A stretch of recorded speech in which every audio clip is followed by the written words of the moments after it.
Prenons ces deux personnages. Le premier parle à qui veut l'entendre de ses ambitions, de ses objectifs, de ce qu'il va faire. Le deuxième écoute. Il ne parle pas de lui et quand on lui pose des questions, il reste vague. Quand les deux rentrent chez eux, celui qui aura parlé de son projet toute la journée aura considéré qu'il aura déjà avancé sur ce projet. Le deuxième rentrera chez lui et travaillera d'arrache-pied sur son projet. Mais la vie c'est pas Naruto, c'est le deuxième qui s'en sortira le mieux. Je suis Notonnier et aujourd'hui on embarque vers la loi 3 de Robert Greene, un écrivain qui a écrit 48 lois pour mieux s'en sortir en société. Je vous parlerai donc de la loi « Dissimulez vos intentions ». Je vous souhaite une bonne traversée. Maintenez votre entourage dans l'incertitude et le flou, en ne révélant jamais le but qui se cache derrière vos actions.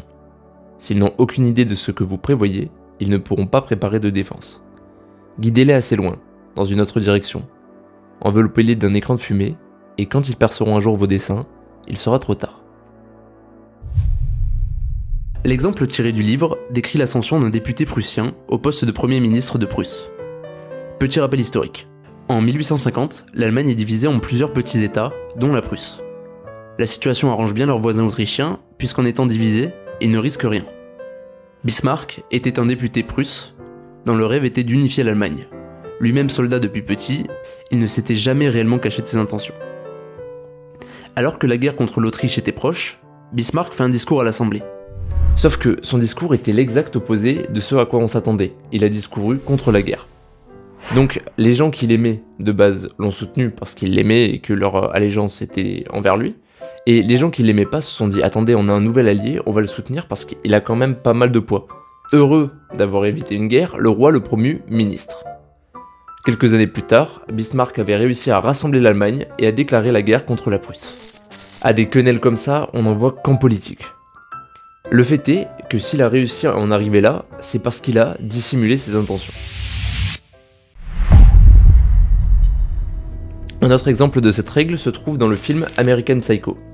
On y suit l'histoire d'un homme riche qui cache derrière sa façade de Golden Boy des tendances un petit peu psychopathiques, on peut dire. Ses hobbies, c'est clairement de buter des gens de manière extrêmement violente.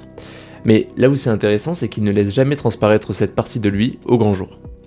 Il soigne son apparence, vit comme tous les gens de sa caste, et c'est seulement une fois seul avec eux qu'il se révèle.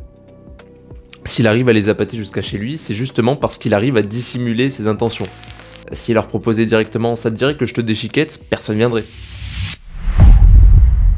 La science soutient également cette règle. Je vous laisse avec l'interview de Andrew de la chaîne Uberman qui va vous expliquer ce qui se passe dans votre tête quand vous parlez de vos projets trop tôt et au contraire ce qui peut se passer si vous n'en parlez pas. The scientific data tell us that if we inform people around us that, for instance, we are going to write a book, or that we're going to start a podcast, or that we are going to run a marathon, or whatever it happens to be, more often than not, we get feedback that is generally positive in form. I think that's good and to be expected, frankly. You know, if a friend tells us, hey, I'm going to write a book, or I'm going to pursue a new fitness goal, or I'm going to learn a language, we say, great, go for it. You can totally do it. You're very likely to succeed. Go for it. How do you want me to support you? Is there anything I can do to support you? Those all are, frankly, healthy exchanges. And yet, the data tell us that the positive feedback that we get from others when we announce that we're going after a goal activate certain reward systems and motivation systems within our brain that then quickly dissipate and then diminish the probability that we'll engage in the type of behaviors that actually lead us to achieve that goal. J'espère que cette vidéo vous a plu et que vous appliquerez cette règle dans votre quotidien. Likez, abonnez-vous, on se retrouve très vite. C'était le Notonnier, vous êtes arrivé, hacké.